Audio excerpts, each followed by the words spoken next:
더불어민주당의 원내대표 경선이 예측 불허의 경랑 속으로 빠져들고 있습니다. 유력 주자 중 한 명인 김병기 의원이 자신의 아들을 둘러싼 국가정보원 채용, 특혜 의혹에 대해 단 하나의 거짓이라도 있다면 즉시 의원직을 사퇴하겠다는 초강경 카드를 꺼내들었기 때문입니다. 이는 단순한 의혹 해명을 넘어 자신의 정치적 생명을 건 승부수이자 의혹 제기의 배후에 거대한 정치 공작이 도사리고 있다는 선전포고와도 같습니다. 이 사건은 서영교 의원과의 치열한 경선 구도를 뒤흔드는 동시에 이재명 대표 체제 출범 이후 잠복해 있던 더불어민주당 내부의 권력투쟁이 본격적으로 점화되는 신호탄이라는 분석이 나오고 있습니다. 사건의 발단은 MBC의 보도였습니다. MBC는 김병기 의원의 배우자가 2016년 당시 국정원 기획조정실장과의 통화에서 아들의 채용과 관련해 긍정적인 결과를 기대하는 듯한 대화를 나눴다고 보도하며 취업 청탁 의혹을 제기했습니다. 보도의 핵심은 김 의원의 아들이 2014년 국정원 신입 공채에서 서류, 필기, 면접, 체력 검증을 모두 통과하고도 최종 단계인 신원조회에서 탈락했고 2015년과 2016년에도 각각 면접과 필기 전형에서 탈락한 이력이 있다는 것입니다. 그러다 문제의 통화가 있은 지 불과 수개월 뒤 경력직 공개 채용을 통해 최종 합격했다는 점을 지적하며 그 과정에 석연치 않음을 부각했습니다. 국정원이라는 조직의 특수성과 채용의 공정성이 무엇보다 중요한 만큼 해당 보도는 상당한 파장을 일으켰습니다. 그러나 김병기 의원은 이를 전면 부인하며 오히려 특혜가 아닌 명백한 불이익을 받은 피해자라고 주장하며 판을 뒤집었습니다. 그의 주장은 충격적입니다.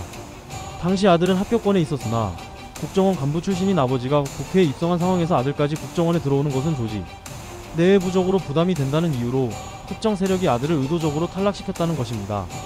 김 의원은 이는 합격을 번복시킨 사실상의 범죄 행위라고 규정하며 이러한 내막을 듣고 분노하지 않을 부모가 세상에 어디 있겠냐고 울분을 토했습니다. 그는 한 발 더 나아가 언제든 거짓말 탐지기 조사에 응할 준비가 되어 있으며 이 모든 내막을 증언해줄 전직 국정원 직원까지 있다고 밝히며 자신의 주장에 대한 강한 자신감을 내비쳤습니다. 김 의원은 이번 사태를 단순한 의혹 제기가 아닌 원내대표 경선, 국면을 겨냥해 치밀하게 설계된 정치 공작으로 규정하고 있습니다. 그가 제기하는 의문은 크게 두 가지입니다. 첫째, 지극히 사적인 대화인 아내와 국정원 기조실장 간의 통화 녹취록이 어떻게 언론사로 넘어갈 수 있었는가. 둘째, 자신이 국정원 내부 문제와 관련해 비공개로 제출했던 청원서의 내용처럼 극소수만 접근 가능한 정보가 어떻게 외부로 유출되었는가 하는 점입니다. 이는 의혹 제기의 배후에 국정원 내부 사정에 정통한 전현직 관계자를 포함한 조직적인 세력이 개입했을 가능성을 강력하게 시사하는 대목입니다. 특히 진보 성향으로 분류되는 MBC에서 민주당 소속 유력 의원을 겨냥한 보도가 나왔다는 점은 이 싸움이 여야 간의 정쟁이 아닌 당내 권력 지형을 둘러싼 내부 총질의 성격이 짙다는 해석의 무게를 싣습니다. 타이밍 또한 절묘합니다. 서영교 의원과의 경선이 막바지로 치닫는 가장 민감한 시점에 터져나온 이 폭로는 김 의원에게 치명타를 입히려는 명백한 의도를 가지고 있다고 볼 수밖에 없습니다. 김 의원 측은 아들이 이번 사태로 엄청난 충격과 모멸감을 느껴 다니던 회사를 그만두고 직접 법적 대응에 나서겠다고 할 정도라며 이번에는 과거처럼 의혹 제기에 수세적으로 대응하는 데 그치지 않고 허위사실 유포와 명예훼손 혐의로 경찰에 정식 수사를 의뢰해 공작의 배후를 반드시 밝혀내겠다고 선언했습니다. 김병기 의원을 둘러싼 논란은 빙산의 일각에 불과하다는 것이 정치권의 중론입니다. 이재명 대표 체제가 출범한 이후 당내 주도권을 잡기 위한 각 계파의 물밑 경쟁이 서서히 수면 위로 드러나며 곳곳에서 파열음을 내고 있기 때문입니다. 최근 단행된 민정수석 인사를 둘러싼 갈등이 대표적인 사례입니다.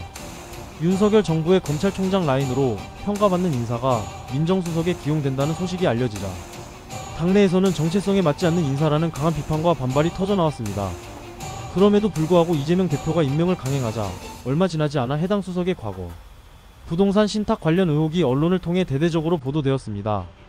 이는 특정 인사를 밀어붙이는 세력과 이를 저지하려는 반대 세력 간의 갈등이 인사와 검증을 명분으로 한 폭로전으로 비화된 전형적인 모습입니다. 이러한 내부 다툼의 배경에는 이재명 대표를 비롯한 지도부의 과거 사법 리스크가 자리 잡고 있다는 분석도 제기됩니다. 지도부 자체가 여러 논란에 휩싸여 있어 강력한 리더십을 발휘하기 어려운 상황 속에서 각 계파가 저마다의 생존과 영향력 확대를 위해 서로의 약점을 물고 늘어지는 이전 투구의 양상이 벌어지고 있다는 것입니다. 결론적으로 김병기 의원의 의원직 사퇴 배수진은 개인의 결백 증명을 넘어 민주당 내부에 깊숙이 자리한 권력투쟁의 민낯을 드러낸 사건으로 기록될 전망입니다. 이 싸움의 결과는 단순히 원내대표가 누가 되느냐의 문제를 넘어 당내 권력 구도의 재편과 이재명 대표의 리더십에 대한 중대한 시험대가 될 것입니다. 당이 이 같은 내부의 혼란을 수습하고 단일 대우를 형성할 수 있을지 아니면 조국 사태를 넘어서는 또 다른 내용의 소용돌이로 빠져들게 될지 정치권의 모든 시선이 민주당에 보이지 않는 전쟁에 집중되고 있습니다.